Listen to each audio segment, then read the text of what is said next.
Bonjour tout le monde et bienvenue dans cette nouvelle vidéo. Aujourd'hui, on est à Concarneau, une très jolie ville de Bretagne, dans le nord-ouest de la France. Aujourd'hui, je vais parler de quelque chose de très important. Dans les commentaires, sous les vidéos, je vois souvent le même commentaire. Ce commentaire, c'est « Je comprends vos dialogues, mais j'ai beaucoup de mal à parler ». Beaucoup de personnes ont ce problème. Ils comprennent 90% des dialogues dans les vidéos, mais ils n'arrivent pas à parler. Et c'est normal, ne vous inquiétez pas. Comprendre et parler sont deux choses très différentes.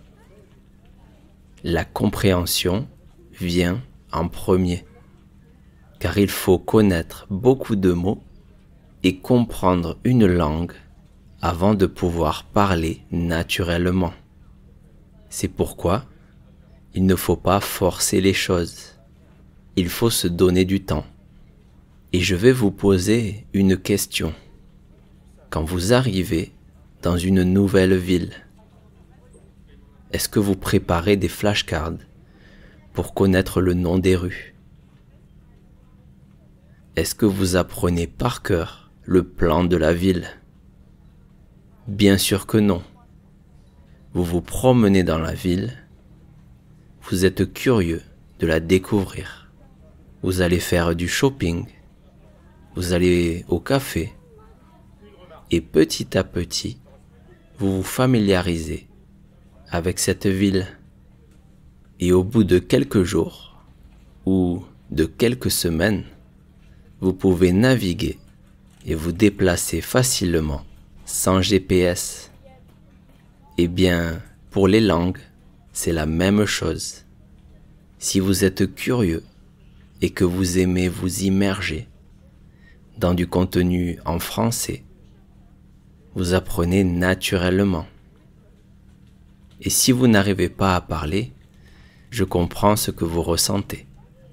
J'ai vécu la même chose quand je suis parti en Australie. Je ne pouvais pas parler anglais. J'avais du mal à comprendre. Je ne connaissais pas suffisamment de mots et d'expressions. Mon vocabulaire était très limité. Mais petit à petit, ma compréhension s'est améliorée. Elle s'est améliorée beaucoup plus vite que ma capacité à parler. Et c'est normal, surtout au début, car la plupart des mots sont nouveaux. On développe notre vocabulaire passif. Le vocabulaire passif, c'est le vocabulaire qu'on est capable de comprendre. À l'opposé, il y a le vocabulaire actif. Le vocabulaire actif, c'est le vocabulaire qu'on est capable d'utiliser. Il faut un vocabulaire passif très riche et une bonne compréhension de la langue avant de pouvoir parler naturellement. J'ai commencé à parler anglais naturellement seulement après ma première année en Australie. Bien sûr, je faisais beaucoup d'erreurs et j'en fais encore beaucoup. Mais à ce moment-là, j'ai commencé à sentir que je réfléchissais en anglais et pas en français. Ce changement est arrivé quand j'ai eu le niveau suffisant pour comprendre des séries télévisées. Pendant la première année, mes conversations étaient simples. Je réfléchissais en français. C'était de la traduction du français vers l'anglais. Mais après avoir regardé beaucoup de contenu en anglais, ma compréhension s'est approfondie. Mon vocabulaire passif s'est enrichi. Donc, pensez à cela quand vous apprenez le français.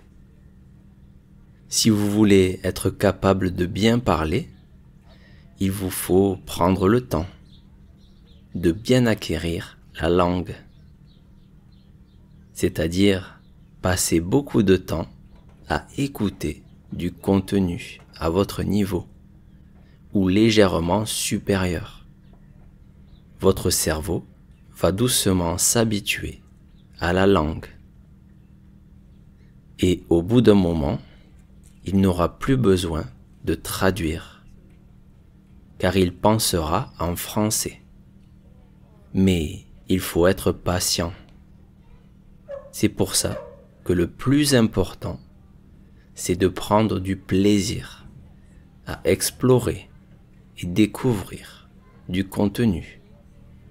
Prendre du plaisir chaque jour, cela vous permet de donner du temps à votre cerveau pour acquérir naturellement le vocabulaire. Et sachez que, quel que soit votre niveau, il est normal de comprendre plus de choses que ce que vous pouvez dire. Mais par contre, si vous voulez simplement venir visiter Paris et connaître quelques phrases de base, vous pouvez simplement faire une liste et les apprendre par cœur. Mais le problème, c'est que vous parlerez de façon robotique et vos conversations seront assez limitées. Par contre, si votre but, c'est de vraiment vous immerger dans la langue, de créer des connexions avec les gens, vous devez vous donner du temps, car le cerveau n'est pas un ordinateur. Vous ne pouvez pas vous forcer à télécharger du vocabulaire et des règles de grammaire et penser que d'un coup, vous pourrez parler couramment. Le cerveau ne fonctionne pas comme ça. Il fonctionne de façon intuitive. Il a besoin de contexte, il a besoin d'images, il a besoin d'émotions. C'est pourquoi, avec Nicolas, on essaie de faire des vidéos avec des dialogues authentiques. On essaie d'apporter des émotions et du contexte. Bien sûr, cette méthode d'apprentissage prend du temps, mais elle permet de développer une compréhension profonde de la langue et de construire des fondations solides. Alors bien sûr, il est parfois utile d'utiliser des flashcards, de lire des livres sur la grammaire et d'avoir un professeur, surtout au début.